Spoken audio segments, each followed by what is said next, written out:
paper.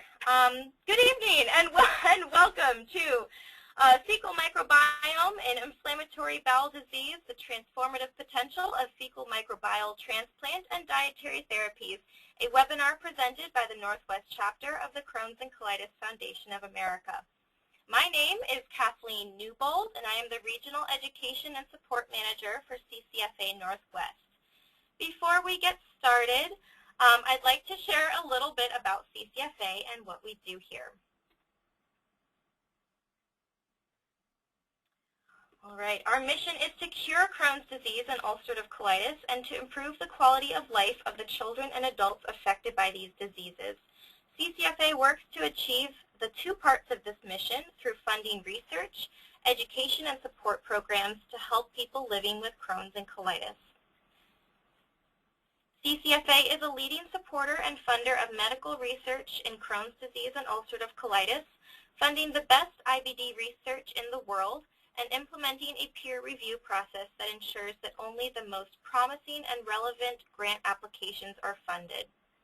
With more than 1,000 grants awarded and a total of over $169 million invested, CCFA has played a role in every major scientific breakthrough in IBD.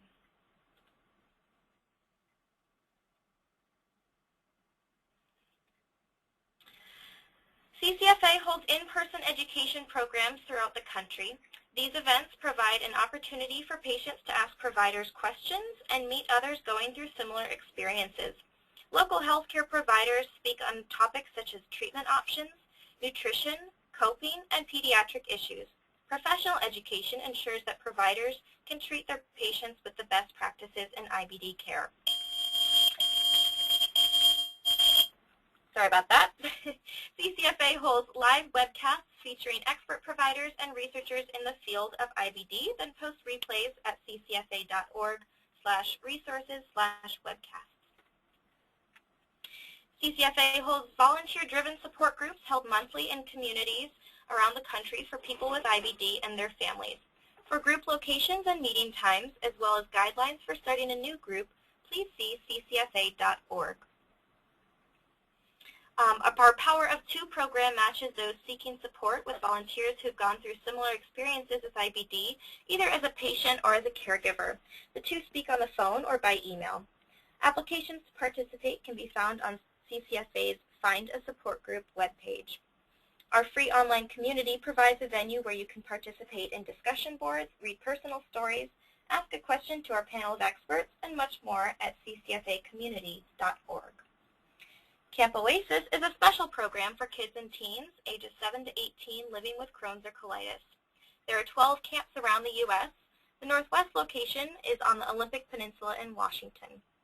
Camp Oasis is a safe place where kids can feel normal with their peers and have the chance to try things they've never done before. Volunteer counselors and 24/7 medical staff make this week possible. These education and support programs and the critical research being done are funded in part by our fundraising programs. The Take Steps Community Walk is a community event bringing together patients, family and friends, and healthcare providers with a shared goal to find a cure for Crohn's disease and ulcerative colitis. Participants raise funds and awareness in the months leading up to the event to help make an impact in the fight against inflammatory bowel disease. On the day of the walk, participants will gather together for festivities at a 2 to 3 mile walk. Join us for Take Steps and help spread more knowledge and awareness and raise crucial funds for a cure. Find the walk in your community at cctakesteps.org. Team Challenge is an endurance training program that provides professional coaching and a supportive team to help you train for a 13-mile half marathon while you fundraise for cures to Crohn's and colitis. Teams are currently recruiting for the Las Vegas Half Marathon. You can learn more at ccteamchallenge.org. So now we're going to take a look at who's on the call since we don't have the benefit of being in a room together. So you can see, let's see, I just want to make sure that everybody can hear me, right? Okay, so taking a look at who's on the call. We have people from all around the country, but majority here in the Northwest and mostly in Washington State. And let's see, but people from all around the country and a few people from outside of the United States as well. Just taking a look here, got a good mix of Crohn's patients, colitis patients, a few healthcare providers, and in terms of when people were diagnosed, there's a good mix between people who were newly diagnosed. We've got some veterans. We've got a good number of people in between.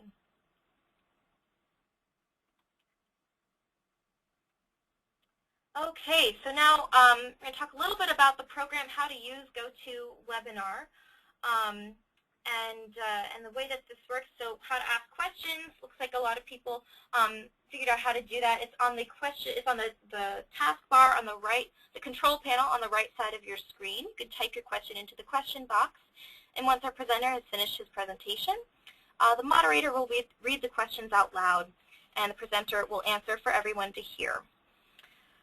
During the presentation, we may ask for audience feedback. So on your control panel, you see a little hand, and go ahead and click that hand so that little hand on your control panel. Raise your hand so that we can see you.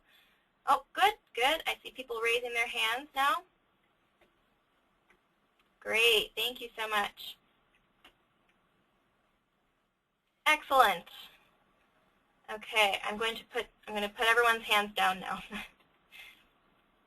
Great. And also just wanted to let you know that we will be recording this program, and I will be editing it the first time I gave my spiel. So now I would like to introduce our moderator, Dr. Gaston Wahby.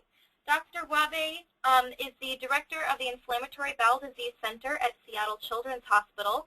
He is Associate Professor of Pediatrics and Gastroenterology at the University of Washington School of Medicine, and his clinical focus is in pediatric inflammatory bowel disease. He's the chair of the CCFA Northwest Chapter Medical Advisory Committee, and he's also the co-medical director at Camp Oasis here in the Northwest, and he's been volunteering his time for Camp Oasis for, gosh, I don't know how long, since 2009, maybe before. Certainly since 2009 here in Washington, when he was a big player who helped bring a camp here to the Northwest.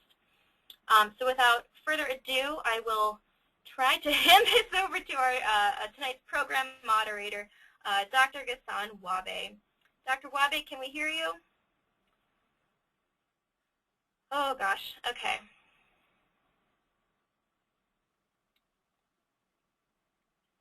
One moment, folks. Let me see if I can figure this out.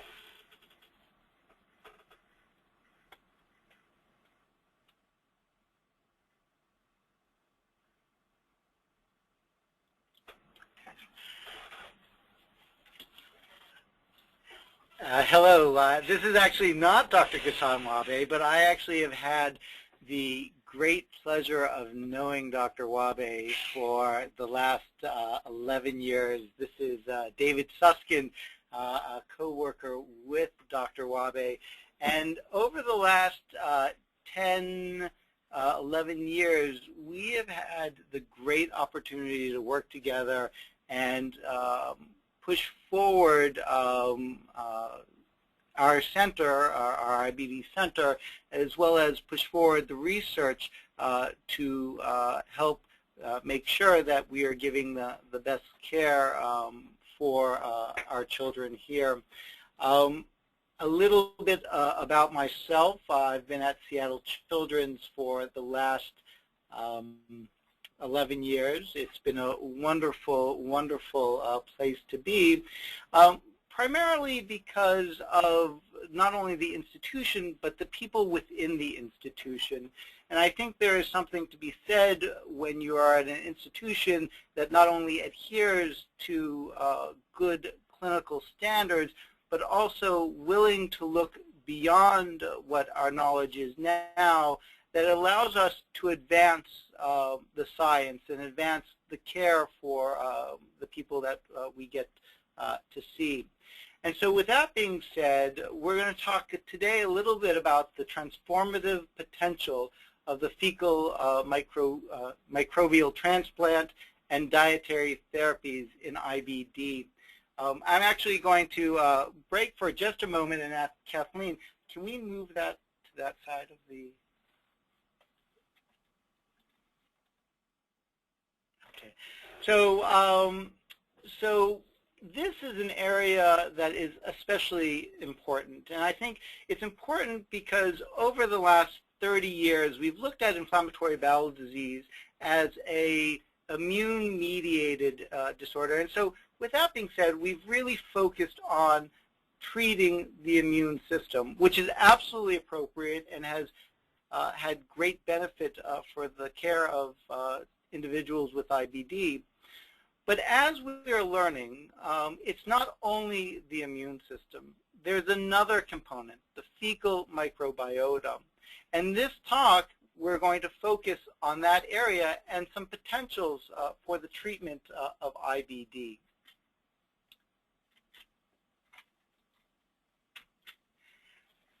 I have no disclosures to make. So the objectives of today's talk, we're going to review the human microbiome, and that's essential to understand both the dietary and the potential of fecal microbiota transplant, because it's this area that we're trying to affect. We're going to talk a little bit about the immune homeostasis, and we're going to talk about dysbiosis. And what is dysbiosis? Well, dysbiosis is when good bacteria has turned bad, and it's just a general term to suggest that the bacteria within individuals with IBD have changed and have caused part of the inflammatory process. And then we're going to focus on how we might be able to modulate this via either diet or potentially fecal microbial transplant. But before we get into all of that, we have to look at what causes IBD. And we all know that we don't have one cause for IBD, that it's multiple different components coming together, which actually ends up for an individual to have IBD. We know that there is a genetic component to this. We know that there are over 100 different genetic abnormalities that have been associated with IBD. Some of these are associated just with Crohn's, some of them with ulcerative colitis, and some with both. And we know that within this, the immune response is extremely important, and that's what gives us the inflammation, which then leads to the symptoms. But there's something else. There's an environmental trigger, and that environmental trigger is felt by many to be the fecal microbiome. And that's the area that we're now learning so much more about, and that's the area that these therapies may be able to address. So what is the fecal microbiome? Well, it all actually starts about 17th century. I know everybody hates history, but I love it. I think without knowing the history, we really can't know where we are right now. And so 4 centuries ago, in England, a fellow named Antony van Leeuwenhoek invented the microscope. And this was a brilliant individual. And he not only invented the microscope, but he actually first described the microbiome. He actually took some of his plaque from his teeth and looked under the microscope. And in a presentation that he gave to the British Royal Academy, he said, there are more animalcules, because that's what he called bacteria, there are more animalcules in my mouth than there are people in the New Netherlands. And that may have been an indication that he actually did not brush well, but more importantly, that was the first look into the microbial world. And then over the next 4 centuries, there have been many, many breakthroughs, but these breakthroughs really were made on the identification and the treatment of overtly pathogenic bacteria, Shigella, Salmonella, cholera. And it really wasn't until the 1970s that a fellow named Joshua Lederberg defined the microbiome. And he defined the microbiome as the ecological community of commensal, symbiotic, and pathogenic microorganisms that literally share our body space. So They are the bacteria that are on us, that are within us.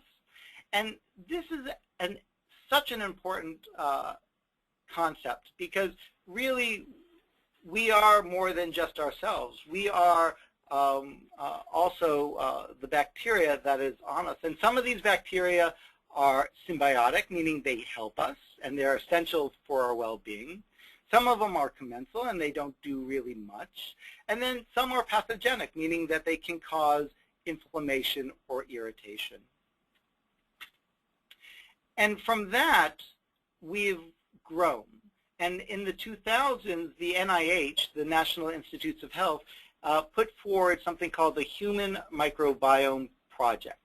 And what this was a comprehensive survey of the microbial world that is in and on and around us.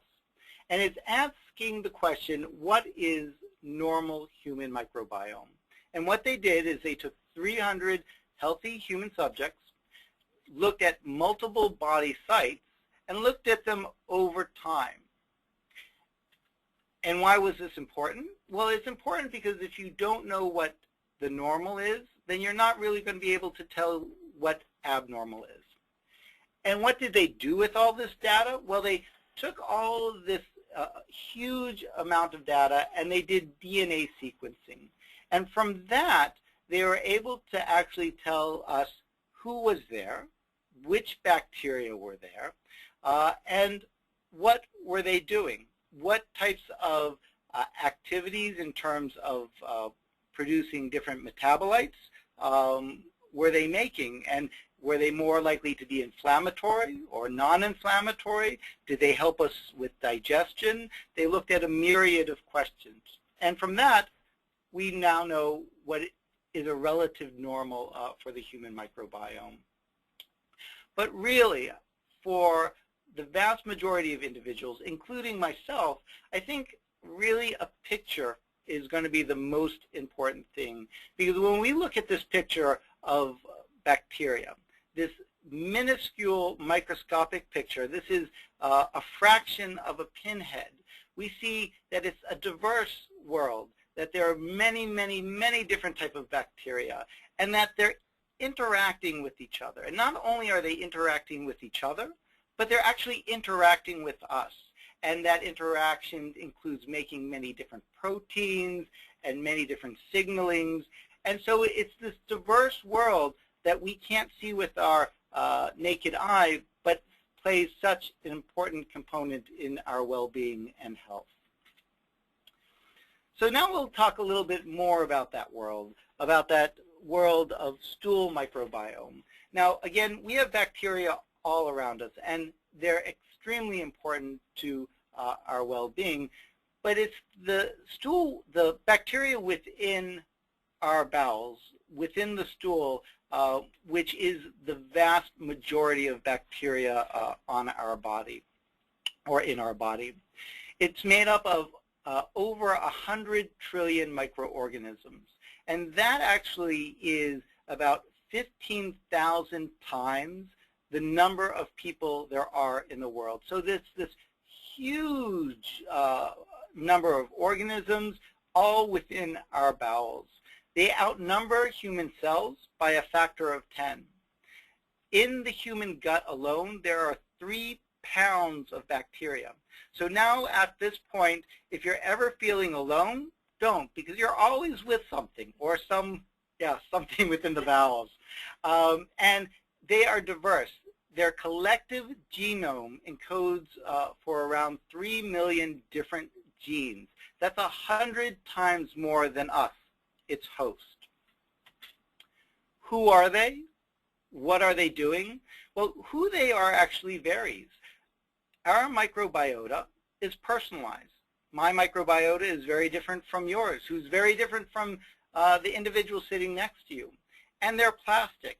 And what does that mean? It means that they can change. They change from a day to day, from hour to hour, depending on exactly what you're doing. And what are they doing?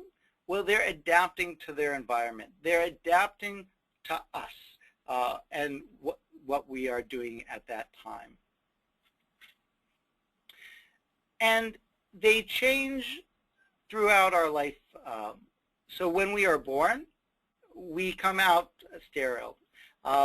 So within the uterus, within the mother's womb, our GI tract don't have bacteria. And then as we're born, whether by C-section or vaginally, we get colonized. We take in the microbiota that is around the surrounding. If you're born via C-section, your microbiota initially looks very much like skin microbiota. If you're born vaginally, it looks very much like that from the vagina. And it changes. It changes very significantly over that first year. And it's not until after the first year and actually up to the third year that you really start to see an adult microbiota profile emerge. And this is made up of over 1,000 different species, which is also broken down in 12 different divisions. And in our minds, we might think, oh my gosh, that's a lot of different types of bacteria. And it is. It is a very diverse group of organisms. But if you actually compare that to other areas of the world, let's say soil, it's actually not very diverse. Actually, the bacteria within our bowels has adapted to us over the millennia and are actually specialized for living within our bowels. And when you actually look at the vast majority of these bacteria, they actually are dominated by two different divisions, Bacteroides and Firmicutes. And this actually represents about 2/3 of the total gut microbiota. So I'm giving you two different messages. I'm telling you that our microbiota is very diverse, but when you compare it to the rest of the microenvironments in this world, it's actually very specialized for our GI tract. You can look at adult microbiome, and you actually see three distinct enterotypes or groupings of bacteria.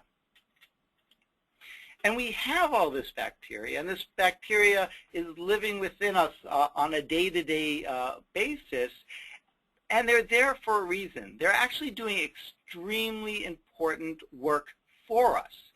Just like a heart or a lung, you wouldn't live very long without it.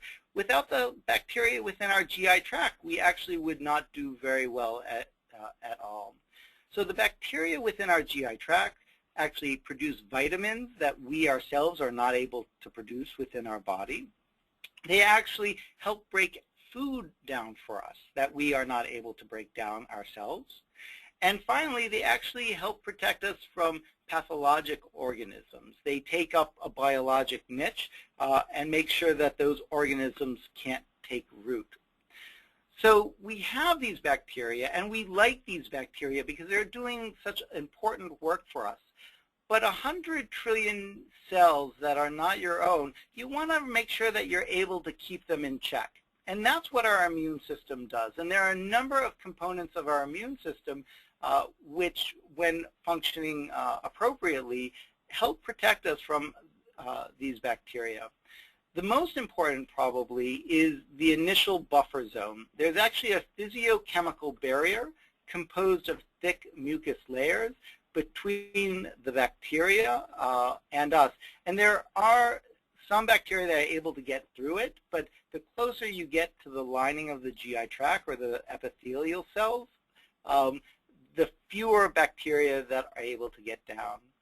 And then there's a secondary defense. We have something called tight junctions. So our cells are held very tightly together to make sure that no bacteria can get within the GI tract or past. And our cells actually make bactericidal proteins. So they actually make these proteins that actually keep the number of bacteria that get close to the epithelial layer low. And then finally, our immune system, our immune cells are there to help keep those bacteria numbers down, but they also take in the bacteria in a very concerted effort to see what's out there, to see if what's out there is good, not meaning not having to react to, or if it's bad, meaning that they need to react to it to get that bacteria down. And that's actually how our immune system keeps the bacteria within check. What shapes our microbiome? Well, there are many things that actually shape our microbiome, but we're going to divide here on the two most important, or the things that I feel are most important, is our host genotype, what our genes say should be within our bowels. So the microbiome of myself is very different from that of a zebrafish, and actually somebody did do that study. So that is one component of what makes up the microbiome. The other thing that makes up the microbiome is the environment. So what are we doing to our own bodies? The microbiome's environment will shape what type of bacteria are there. So within inflammatory bowel disease, a disorder that we feel is related to immune dysregulation, meaning the immune system is attacking the bowels when it really shouldn't be. We know that it's a genetic component. We had talked about that already, but we can't change our genes.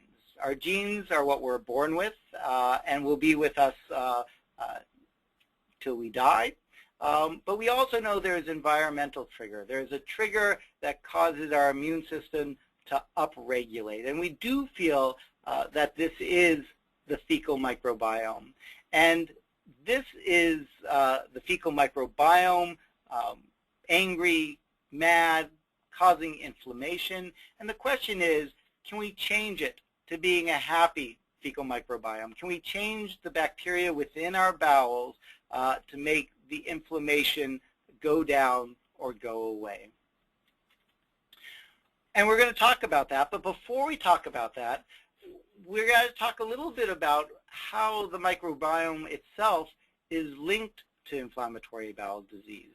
And there are many different linkages to IBD. There is the clinical history of what we do. We use antibiotics for Crohn's disease, and it actually helps with symptoms as well as bringing down the inflammation. For some individuals who have very bad perianal disease or abscesses or fistulas down below that aren't responding to medical therapy, you can actually divert the stool, meaning making the stool go away from the anus and divert via an ostomy, and you actually get improvement both in the inflammation and the symptoms of the area below the diversion. And then finally, there is serum reactivity to microbial antigens. So there are blood tests out there that are associated or increased in IBD, and one of them is ASCA, or anti-Saccharomyces cerevisiae antibody, and OMP-C, which is outer membrane protein of E. coli. So there are these linkages to IBD, but the two linkages that I'd like to focus on are antibiotic use and Western diet. Both of these things we know affect the microbiome, and both of them are associated with inflammatory bowel disease. This is a study by a fellow by the name of Matt Crohn, who looked at antibiotic exposure and the development of inflammatory bowel disease. And this was a registry study. There were over 1 million individuals in this registry in the UK, and he looked to see who developed inflammatory bowel disease. He found 748 individuals who developed IBD, and these are pediatric patients. And he looked at the incidence of the IBD in association with antibiotic exposure throughout their childhood. And he noted that with antibiotic, or if you did not receive antibiotic exposure, your incidence was about 0.83 per 10,000 person years. But if you did receive antibiotics during your early years, it was 1.52 per 10,000 person years. And that actually correlates with an 84% relative risk increase. So, for example, smoking is associated with lung cancer, and I believe there's actually a 20% relative risk increase with smoking and lung cancer. So this is actually a higher association with antibiotic use and the development of IBD. Exposure throughout childhood was associated with developing IBD, but decreased with increasing age at exposure, meaning the younger you are exposed, the higher the association, and as you got older, the association was less.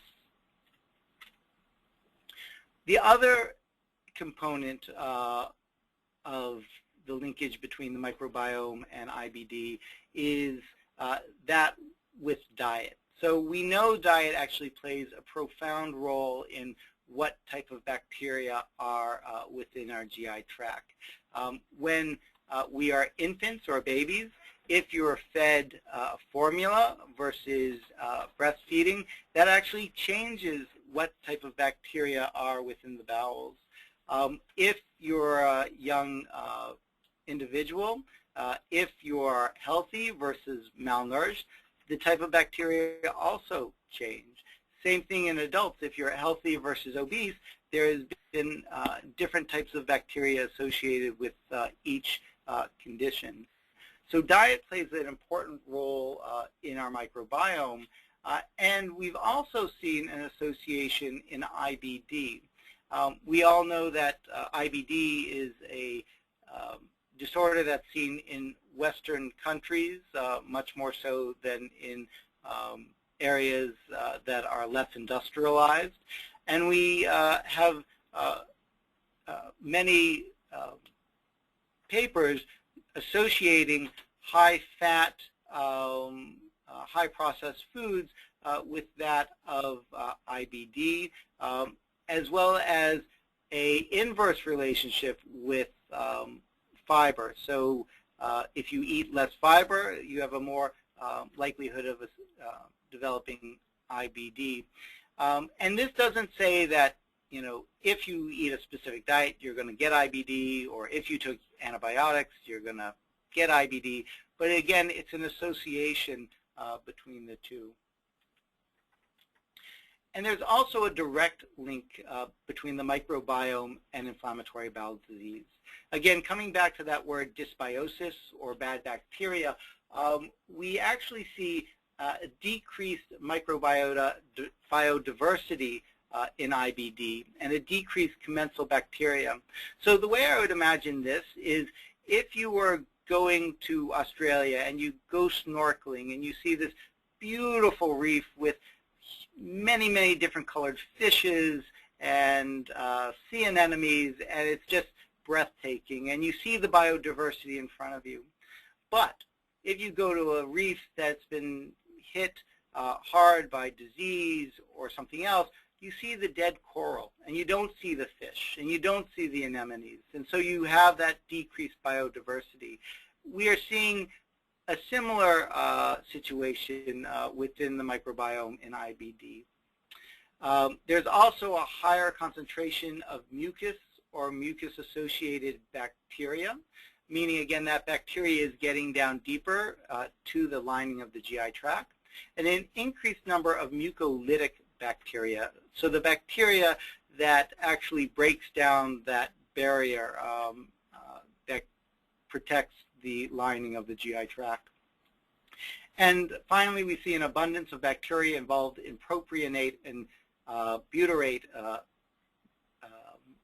production or metabolism. And why is that important? Because both butyrate and propionate are extremely important for colon health. The colon uses that as a means of nutrition. And so we see bacteria that don't produce as much. So this comes us back to the first question. Can we change the paradigm of treating IBD? And again, as I go through this, know that this is actually very much at the forefront of many people's thoughts, but it's not something that has been as well studied, but it is being studied now, and I hopefully will be studied much more over the upcoming years. But can we change that paradigm? Can we not only treat the immune system so it is not attacking the bowels as much, but can we change that dysbiotic stool via either nutrition or the fecal microbiota transplant and end up with a happier microbiome that isn't causing inflammation? So this is the heart of the big question, and we have some really good answers, but they're not all complete. In the arena of nutrition and IBD, we've had nutritional therapy for over 40 years now. And in the 1970s, it was noted that actually elemental or formula helped disease for individuals who had Crohn's disease. And from that, many studies have actually shown that exclusive enteral nutrition works extremely well for IBD. We also have diets, and diet is actually one of those areas that are asked about very frequently. We don't have as good of studies, but we are getting those studies, and we'll hopefully get more of those studies as time goes on. But let's start with exclusive enteral nutrition. So this is actually the best studied nutritional intervention for IBD. It works for Crohn's disease. It hasn't been shown to be effective for ulcerative colitis, but it works extremely well for Crohn's disease. And what it is when you take out all other food items and actually solely drink formula for 8 to 12 weeks. And that's quite difficult for some, but it actually works amazingly well, equal to steroids in getting individuals into remission. Some individuals actually use it as long-term usage, and actually can maintain individuals in remission as long as they are taking the formula solely. But as one can imagine, there is significant burnout when you're asking somebody just to take a formula and formula alone. And I was told before I gave this talk that I really should not be giving you any studies because it may bore individuals, but I just put this one study up there because I just found it absolutely interesting, and also brings home the point that nutritional therapy, especially in the form of EEN, works and works well. So this was a study that looked at short and long-term therapeutic efficacy of EEN, or exclusive enteral nutrition, so only formula, versus corticosteroids in pediatric Crohn's disease. And they compared both clinical and laboratory and endoscopic scores. And I think the important point here is they actually use different types of formula. So they used an elemental formula where the breakdown of the formula was to its basic components. They used a excuse me. They used a semi-elemental diet, or a semi-elemental formula, which was the formula was broken down, but not to its absolute elemental forms, and a polymeric diet, which is a regular formula, something like Pediasure or Boost that you get over the counter. And they compared that to steroids. And what was absolutely wonderful was that each one of these groups, no matter what formula you used, or if you use steroids, each one of these groups got into clinical remission at the same percentages. So 32 out of 37 of the nutritional therapy group, and 9 out of 10 for the steroid group. there was no significant difference between any of these groups. But this is actually the slide that I wanted to really focus on. This was the one-year follow-up. So after individuals went on the formula and got into remission, they then went on to a mesalamine medication. And a mesalamine is kind of the mildest medication that we have for treating IBD. And they looked at long-term remission rates.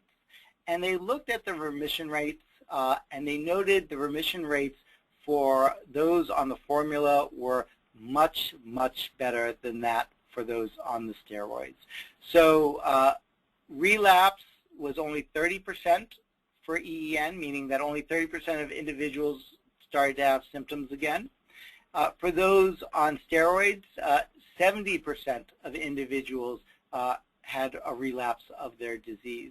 And this is a fairly big effect. And I think one of the reasons we see such a difference in effect is with EEN, we actually see better mucosal healing than with steroids.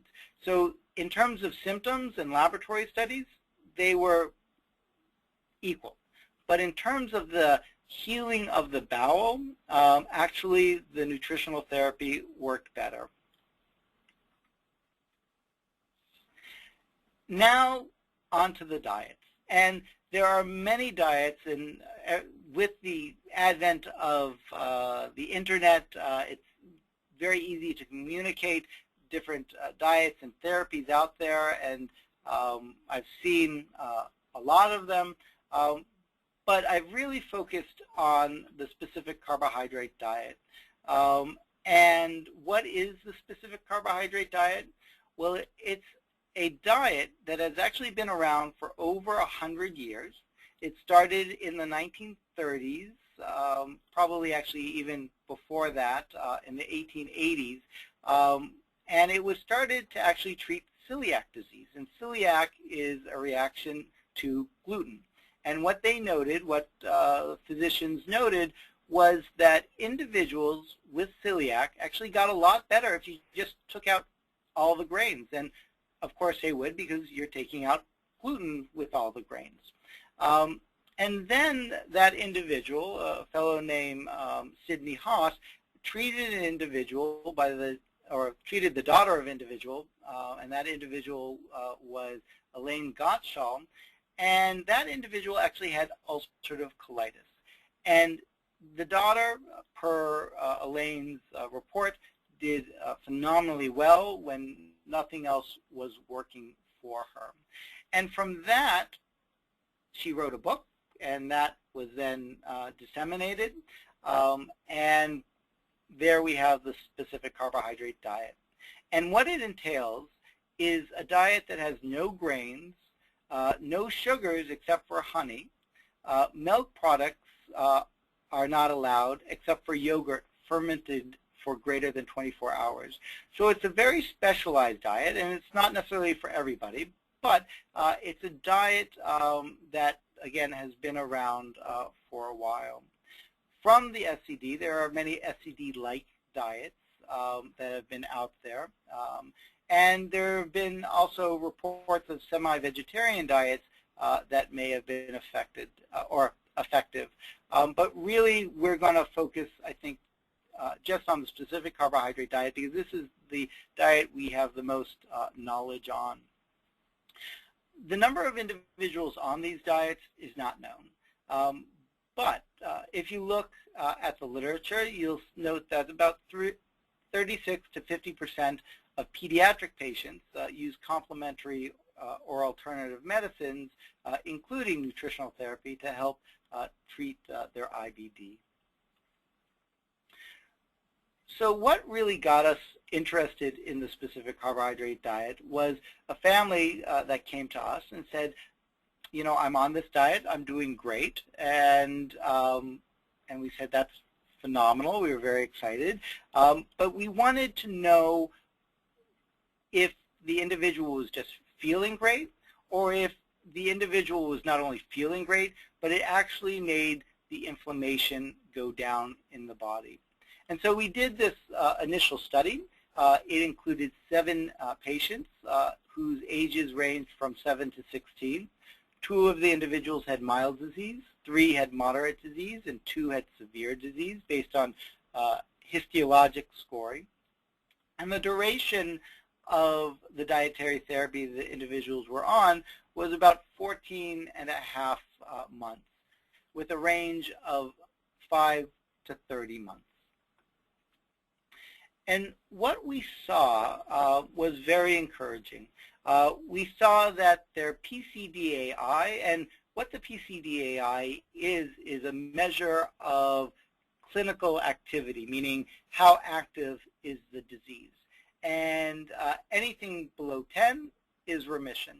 And so we saw all these individuals with varying degrees of symptoms and as represented by the PCDAI, by 3 months actually normalized.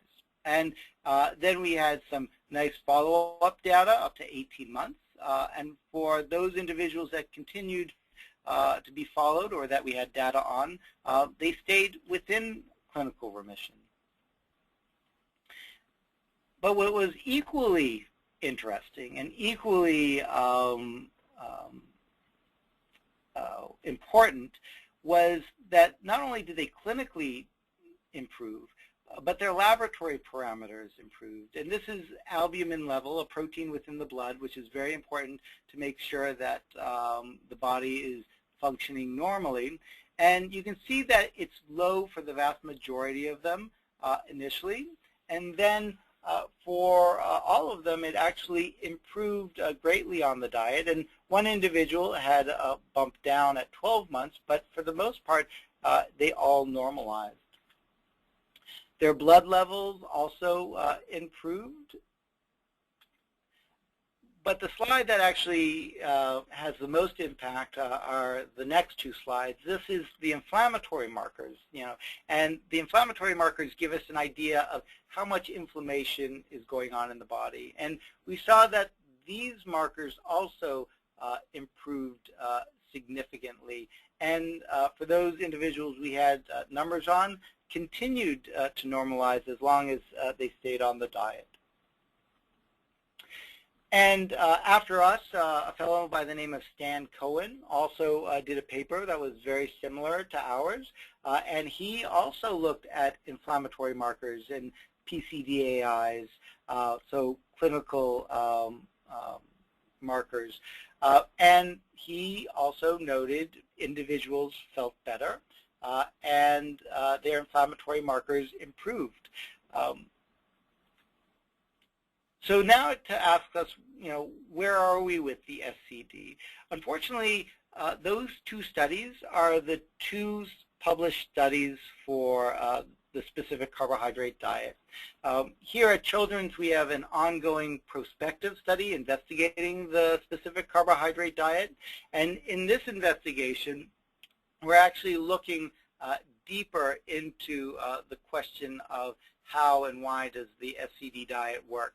So we're not only looking at clinical markers and laboratory markers, but we're actually looking at the microbiome itself. We're looking at the bacteria within the bowels and to see if there's a change. Is it becoming less dysbiotic and more normalized? And so this study, I think, is going to be wonderful when we're finished. And we're midway through that study, and hopefully we'll be done by the end of the year. But we also have a clinical program here, and we focused on Crohn's because Crohn's is what's been studied. But in our clinical program, we have individuals with ulcerative colitis as well as Crohn's disease, and individuals do very well.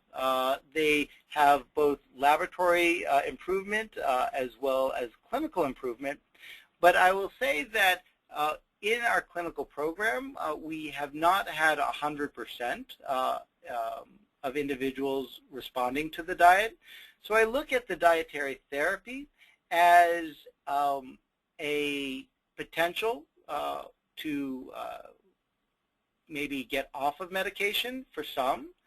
For others, it's a way of improving how they're doing with the medication, because we know that no therapy is always going to be 100% for IBD, at least at this point. And then another thing that I'd encourage many people to do, if you're interested in something like this, is look at clinicaltrials.gov. Because there is a lot of information in terms of studies being done out there on clinicaltrials.gov, and I believe Stanford right now is also doing a study on the SCD diet. This brings us to the fecal microbiota transplant in IBD, and I put bacterial transfer because the word transplant often refers to taking an entire organ system like the bone marrow transplant and taking away one individual's entire system and replacing it with another. And really what we're doing is transferring an individual's bacteria from an individual who may have healthy bacteria to an individual who has IBD or C. diff or something else going on. And there are many ways of doing this.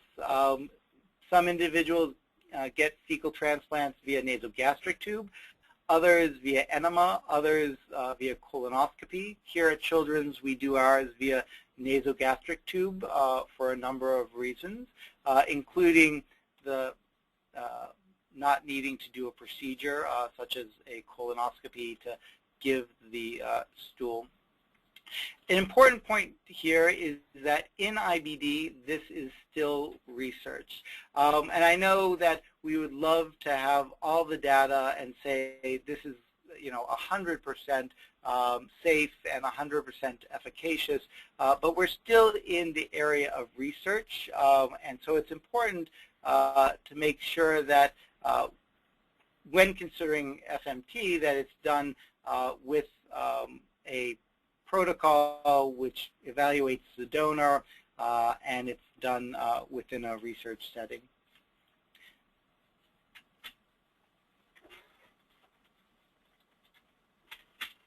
I apologize.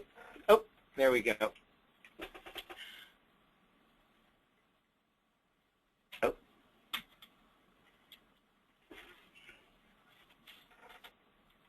So, unfortunately, let me move back here. Okay.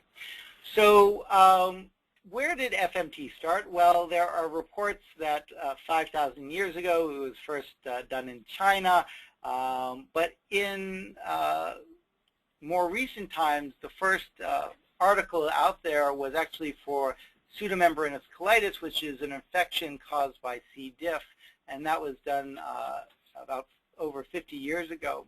And since that time, there has been a lot more study, primarily in the area of recurrent C. diff, which is becoming a very large problem in the world today. And in recurrent C. diff, it is actually quite efficacious. It works really well. And this is the study that gave a lot of press to for fecal microbial transplant. And in this study, individuals with recurrent C. diff either got a standard antibiotic called Venco or vancomycin with a bowel lavage versus getting a FMT, a fecal microbial transplant. And they actually stopped the study early because they felt that the individuals receiving the Venco were not being treated appropriately, and they actually felt that the fecal microbial transplant was what these individuals needed, with an efficacy rate, if you get two, of about 93% versus 30% for the vancomycin. In IBD, there was a paper by Kunde in 2013, and this actually gave us a lot of excitement about the possibility of fecal microbial transplant in UC. And he had 10 individuals, pediatric patients, with mild to moderate UC, and he gave them fecal enemas daily for 5 days. And then he looked at tolerability, adverse events, disease activity, and followed them for 4 weeks. Individuals tolerated the fecal transplant well. There wasn't really any significant adverse events. And what he found was that at 1 week, 33% were noted to be in clinical remission. There was a clinical response, meaning that they had improvement in their symptoms but not complete remission, of 78% within 1 week. And then at 1 month, there was a 67% clinical response. And so this gave us a lot of hope that fecal microbial transplant may actually be efficacious for UC. Here at Children's, we actually did a fecal microbial transplant study as well. Individuals with had UC with active disease. They were all on their standard medications, and they were pre-treated with antibiotics and got a clean out as well. And then we did our transplant via nasogastric tube. And what we found was that we didn't, unfortunately, see any clinical response, and we didn't see any clinical laboratory improvement. And part of us felt, or we felt that maybe this was because of the route that we gave the fecal transplant, that we may have had better luck or success with it as an enema or via colonoscopy. But then other studies came out as well showing less than promising results. And this is actually the best study in fecal microbial transplant in UC. And this actually has not been published yet, but was presented at the Digestive Disease Week in 2014. So the big GI meeting for both adult and pediatric GI providers. And what they looked at was UC, individuals with active UC, and they either got a fecal microbial transplant or a placebo. They received normal saline. And they had large numbers, 31, or I should say relatively larger numbers, 31 patients or 30 patients in each group. And each individual had very good workup. So they had laboratory studies, they had a flexible sigmoidoscopy, and individuals were randomized to one of the 2 groups, and they received the fecal transplant once a week for 6 weeks, and then looked at primary outcomes of remission, and then looked at secondary outcomes of quality of life scores. And these are the results.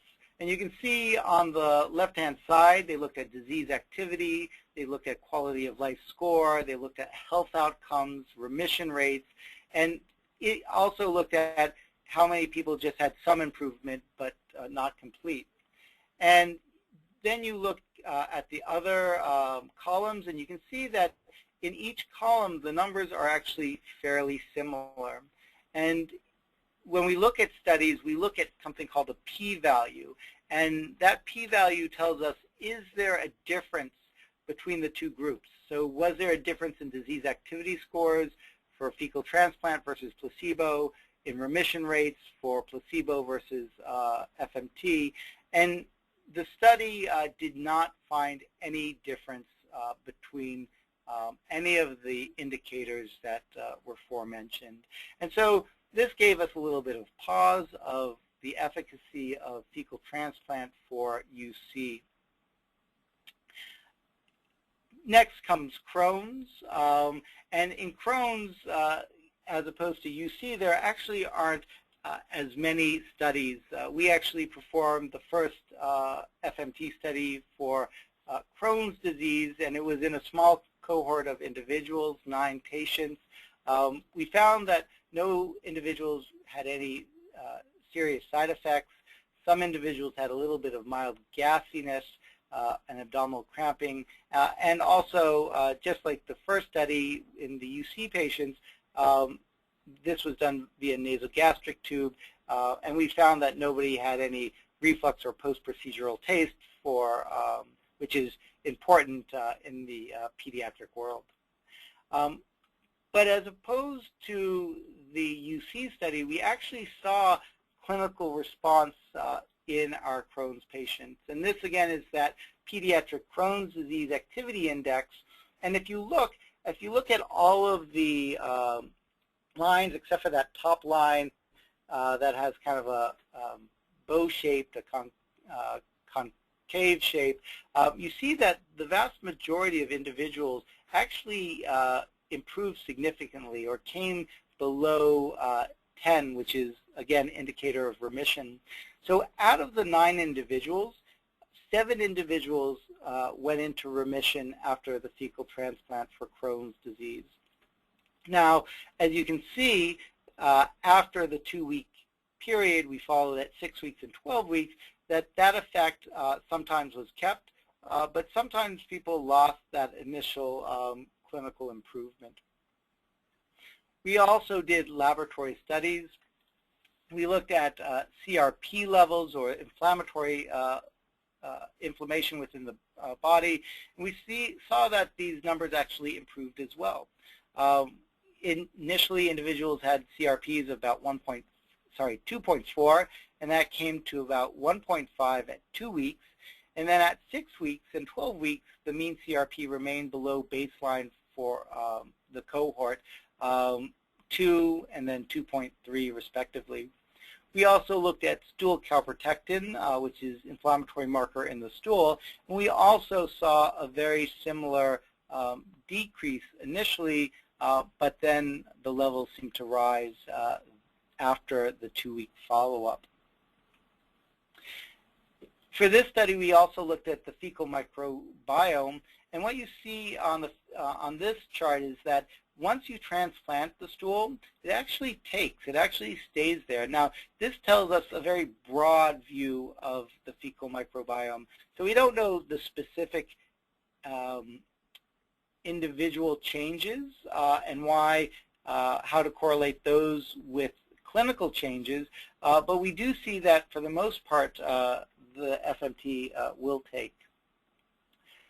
So those are the main studies for FMT in IBD. There are 2 other studies in Crohn's that I believe are ongoing, one currently in China and the other, I believe, in New York City. And those preliminary data, I've spoken to the researchers, are actually very similar to ours. But again, these are small numbers and further study is required. So I think the take-home points for FMT is that the research is in its infancy. The preliminary results for ulcerative colitis have not been as encouraging as that initial report, but there are many, many, many questions still to be answered. Just like a medication, you just don't throw a medication at somebody, and if it works, you say, fantastic, and if it doesn't work, you say, oh, it didn't work. You have to make sure that you're picking the right individuals for that medication. You have to make sure that the pre-treatment, meaning do individuals with IBD require antibiotic therapy prior to the FMT? The dosage, how much stool was used? How often do you need to use it? And what are the specific microbiota within the stool that may help and what may not? And the same issue is for Crohn's as well, although the initial data that we have, again, is encouraging.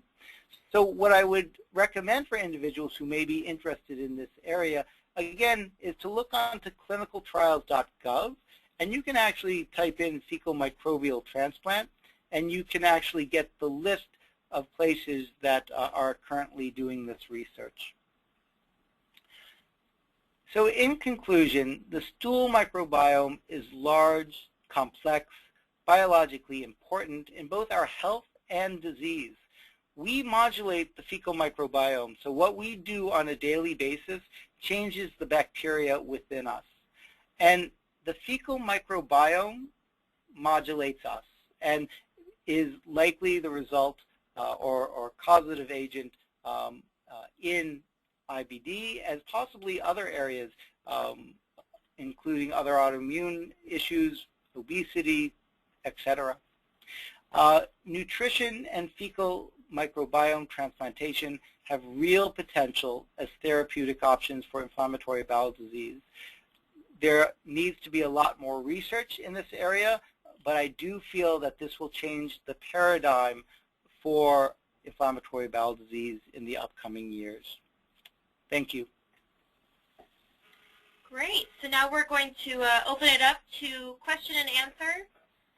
And Dr. Wahby, are you on the line? I'm here. Can you hear me? Yes, we can. Excellent, excellent. Sorry I missed the introduction, technical error here.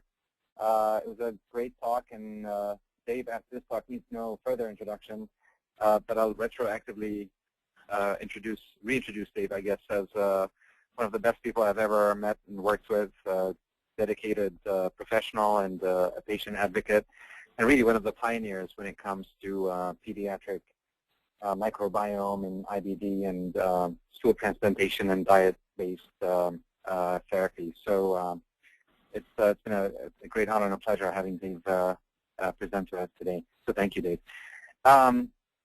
We have actually a number of excellent questions here, so I'm going to try my best to get to as many of them as we can. One question, Dave, is regarding the evolution of the microbiome. So how much time does it potentially take for the microbiome to change from the infant microbiome to more of the adult microbiome? Wonderful question. So again, our microbiome is changing on a day-to-day basis. There was a wonderful study that actually looked at the microbiome and individuals who changed their diet, and within a 24-hour period, the microbiome had a significant shift. So really, it's a day-to-day issue.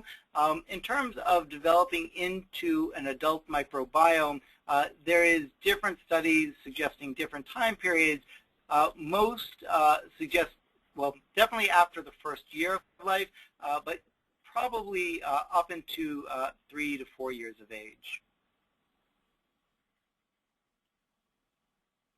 Thank you, Dave. Another question is, I think there are two questions about the same topic, which is why is there a difference in what we have seen so far between patients with Crohn's and patients with ulcerative colitis when it comes to the SCD and the specific carbohydrate diet and the Antral nutrition? Any speculation on why is it different between Crohn's and UC? Wonderful, wonderful question. I think we have learned so much about both Crohn's disease and UC over the last 10 to 20 years in terms of the mechanism that drives these processes. And we know that they are similar, but in terms of sometimes how they present, but they're very distinct disorders. And even if you want to get really down to kind of granule aspects of IBD, each individual's IBD is very different. So an individual who has ulcerative colitis, well, that individual can have just a little bit of proctitis. That can be just left-sided. It can be pancolitis. Some individuals respond extremely well to mesalamine therapies and others do not.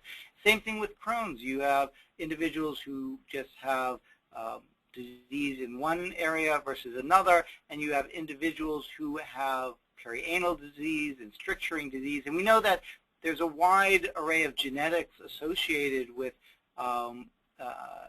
these individuals. And so the reason why some individuals respond to some therapies, including nutritional and dietary, and some individuals do not, is that really, despite the fact that IBD is put together and Crohn's disease is put together and ulcerative colitis is put together by itself, is that actually everybody's process is different. And we really need to kind of focus on the individual and see what works for that individual. There is likely a component of difference in the genetic abnormality associated with an individual's disease process, as well as probably a difference in the trigger and the microbiome in the individuals. So it's a great question. Lots of research needs to still be done. Since we're on the diet part related to microbiome, one question asks about how long do you stay on the diet? And maybe I'll rephrase the question into when you have patients try a diet like the specific carbohydrate diet, what is the time frame that patients should expect to have improvement if it does help with the inflammation as your study very beautifully showed? How long do patients stay on it?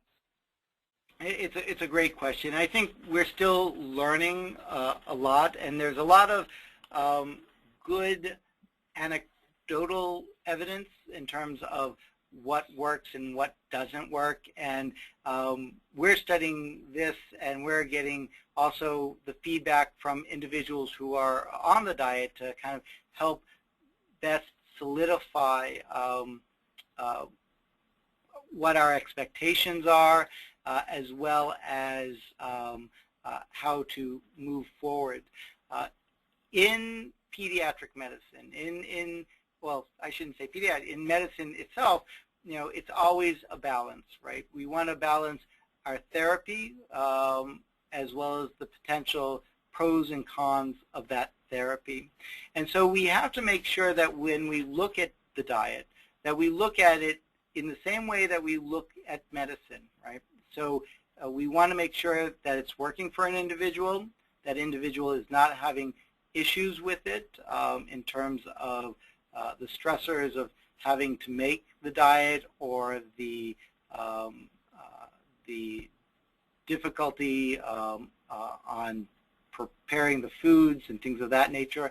We want to support that individual as best we can. And so, again, when we look at the diet, we have set expectation.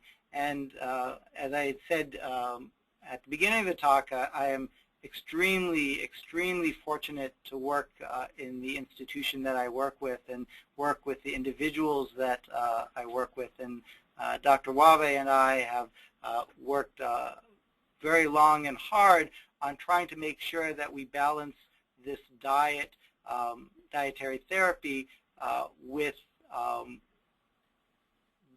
making sure the patient does well long term. And so we have a set protocol, and what we do is we initiate the diet, and then we follow that individual very closely, and we expect a little bit of weight loss at the 2-week follow-up, but we expect that weight loss to stabilize or improve at the following 2-week follow-up, and then continue to improve.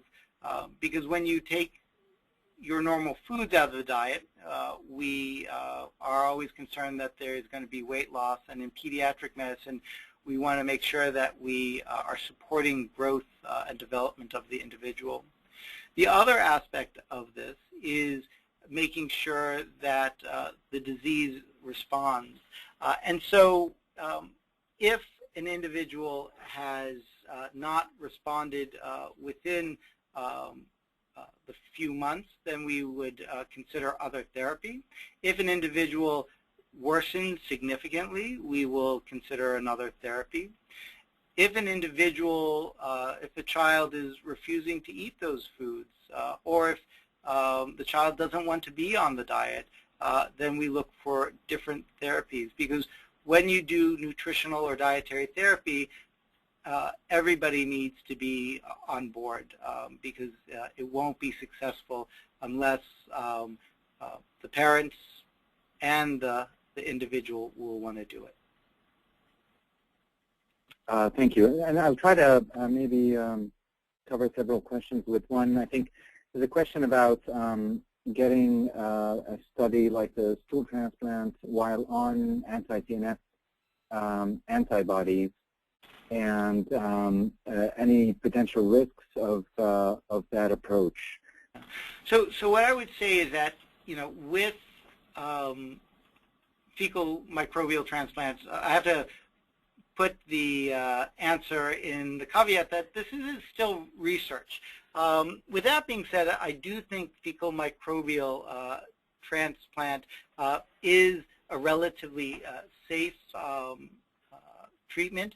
We have done FMTs for individuals with recurrent C. diff, and they had been on biologics at the time, and they did well without side effect, and they got rid of the C. diff. Our study also had individuals on methotrexate, azathioprine, and 6-MP, and they also tolerated the fecal transplant. So I think that it's unlikely to be a major risk, but again, the number of individuals who've had fecal transplant on biologics is relatively small. Another question is actually about the appendix, the appendix and its role as sort of a hotbed for the immune cells within the gut, and how that appendix may perhaps modulate the microbiome and the immunity of the gut and its relationship to Crohn's and colitis. Can you perhaps comment on that? Dr. Wahby, did you write that comment yourself? I actually did not. It was an actual question about that's wonderful. As a hotbed. That is a great question. So actually, this is a question that Dr. Wahby and myself speak about often. So as many people might know, that in ulcerative colitis, taking out the appendix is actually protective in terms of developing ulcerative colitis. And so there is a thought that there is potentially some type of bad bacteria within the appendix, or that this is a nidus of bacteria that continues to seed the colon that then causes inflammation.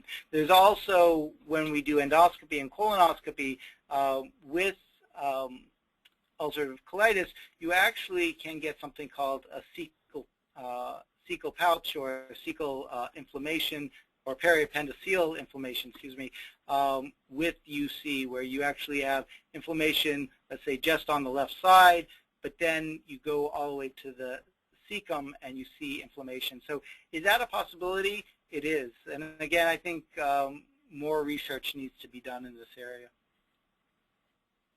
So quick note, I'm going to jump in here and say that we are at 7:30, but we have a lot of really good questions coming in here.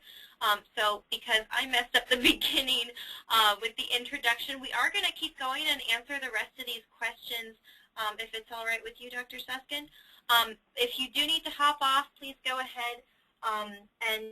But we are going to continue to answer these questions so that they're in the recording as well. Thank you, Kathleen. So I think we can work on the next questions. So Dave, understandably, there's a lot of frustration on patients, families, and maybe providers they have too, that work on nutritional therapy and work on the microbiome is slow, despite the fact that the rationale for the diet and the microbiome's effects on inflammation has been known for a long time. What do you see as the biggest challenges why this research is taking a long time? A wonderful question. In research, unfortunately, research in and of itself does take a long time. Also, I think there needs to be a shift in thought processes, right? Not everyone focuses as much on the microbiome as needs be, and everybody has their niche in terms of research, and sometimes it's hard to shift that niche and come into a new area. What I would say is the biggest voice for anyone is the voice of the patients. You may not necessarily feel that so, and you may not necessarily feel that everybody is receptive to ideas or dialogue, but I think that if individuals who have IBD and their families are interested in this area, speak up. Speak up to those people who can do the research, speak up to organizations, including the CCFA. I love the CCFA. It's phenomenal. But if you tell the CCFA, this is where I think your focus should be, the CCFA will listen. Same thing with different institutions. So I would say speak up. Let your voice be heard. Another multiple questions here I'm going to try to group together, and people will have to forgive me because there are many excellent questions. I don't know if we can get to all of them. This question is about donor selection. How do you select a good donor for a fecal microbiota transfer? And what do you think of what is now growing, which is the bank, the microbiota fecal bank, that you can have specimens from? And on that note, can you also, that was one of the questions, can you also design the fecal transplant based on a microbiome analysis for a patient? So again, wonderful questions. With who is the best donor, we don't have that answer yet. I think because we're looking at inflammatory bowel disease, which is very different from C. diff, and because in inflammatory bowel disease there haven't been a huge number of studies, we can't say who is the best donor. We can't actually say which are the worst and the best bacteria. We have an idea based on what their functions are, but we're still learning that.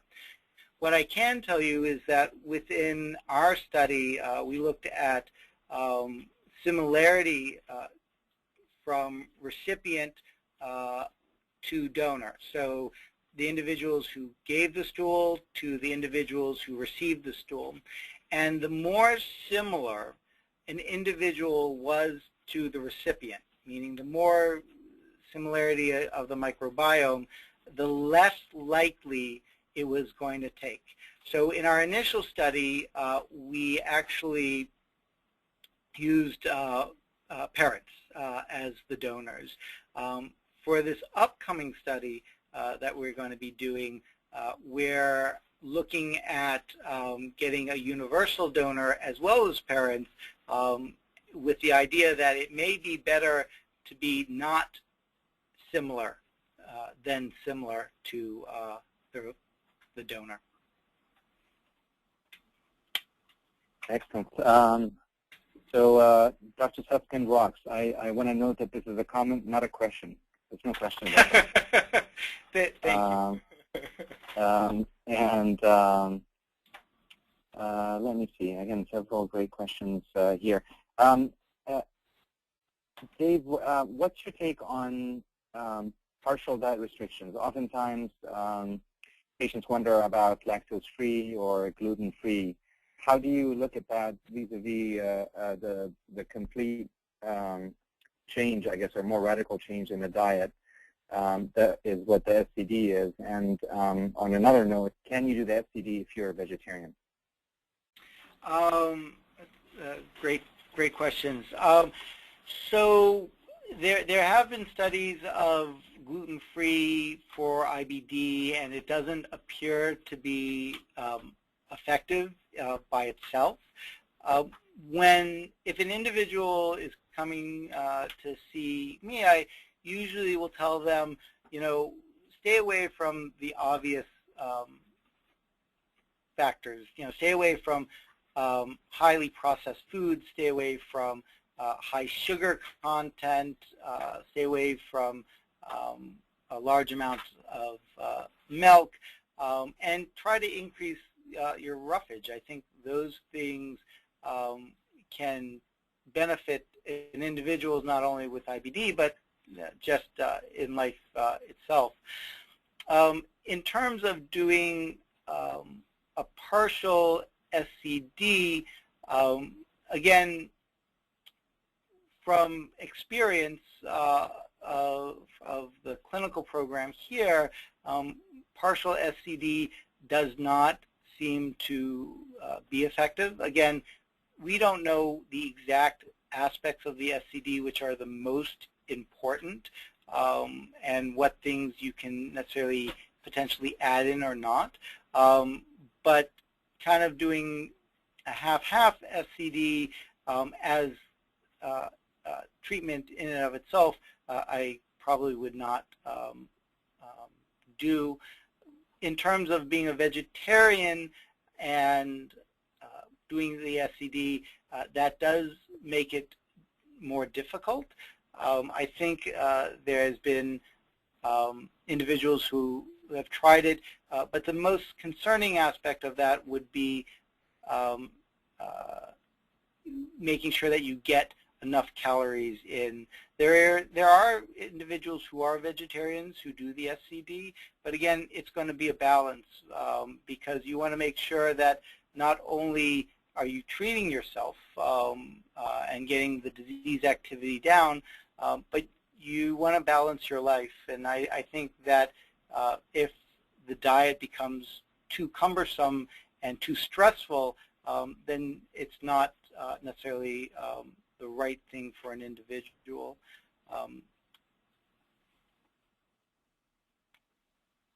Thank you, Dave. So I'll move to the last question here. I guess the question is how do you see the current comparison maybe between a stool transplant from a healthy donor versus the use of probiotics? And that may overlap to bacterial overgrowth, excuse me, bacterial overgrowth and then inflammatory bowel disease. So how do you see the conceptual difference between using current probiotics versus a stool transplant? I think they're very, very different, and I think that the studies that have been done for probiotics show that sometimes they have a mild clinical benefit, sometimes they don't, and so they're not necessarily, they haven't shown yet to have a huge clinical impact on disease activity in and of itself. With that being said, I don't feel there's any issues with probiotics, and I think that if somebody feels as if they are helping, that there's no harm in taking them. The issue with probiotic versus the fecal microbial transplant is, again, the diversity and the number of bacteria within the bowels. So you have this diverse micro community which are made up of hundreds and thousands of bacteria, as opposed to a probiotic, which are usually 1, 2, maybe 3. And so I think that's why you see such a significant difference in potential efficacy.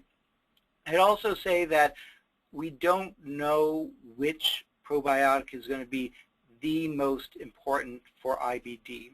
We know that probiotics work phenomenally well in reducing antibiotic-associated diarrhea, and so there is good use for probiotics, and I think that in IBD one can use them without issue, but the story is still to be written on which of the bacteria are going to be the most important for IBD.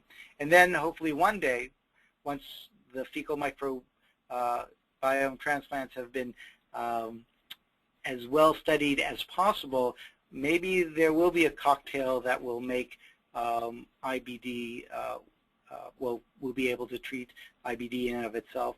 I should state there is one probiotic called VSL number 3, which has been shown to be helpful for ulcerative colitis and also pouchitis.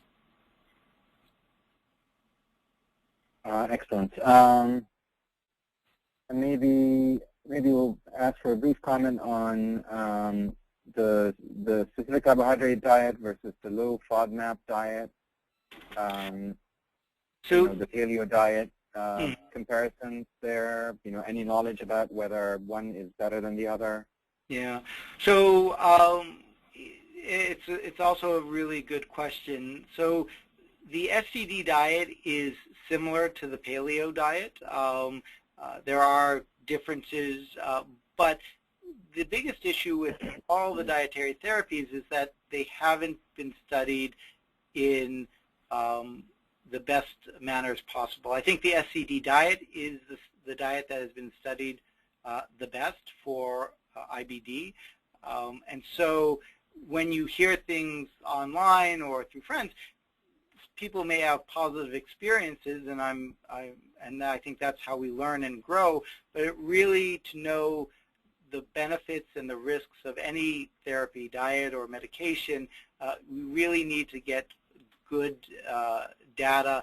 And right now, the best data is going to be for SCD. FODMAP is something that we do at Children's as well, but FODMAP is used primarily for irritable bowel syndrome.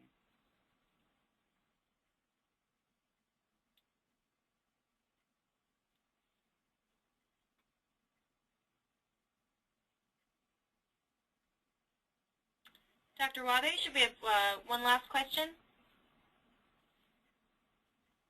I think I'm going to take this question and ask Dr. Suskind, do you think that the microbiome, one's own microbiome, is responsible for one's own gut feeling? Oh, that's so good. I think my microbiome is definitely what affects my gut feeling. No, I do. I think it's absolutely fascinating when you actually look at the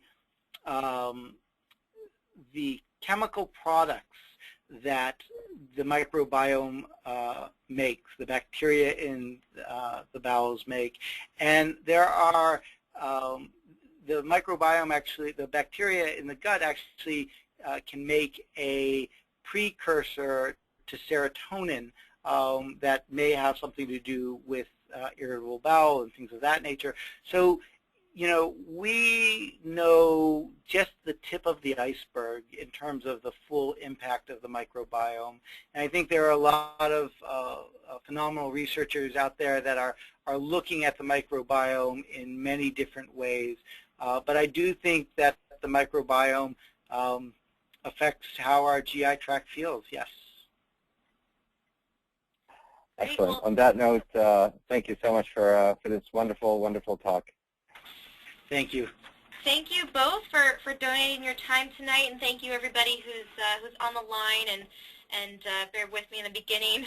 I hope that you got some valuable information here tonight. Just a couple of reminders: make sure that you work with your gastroenterologist when trying any treatment plans, any changes to your medication. Always work with your doctor. Don't do anything on your own. And if you are looking into clinical trials, work with your doctor on that as well, and never change your medicine regimen to fit eligibility criteria or do anything like that. Always work with your doctor. Remember that every patient is different, and something that was discussed here tonight may not work for you. Again, work with your doctor on that. So thank you again to everyone here. We hope to see you at a CCFA event. Have a great night.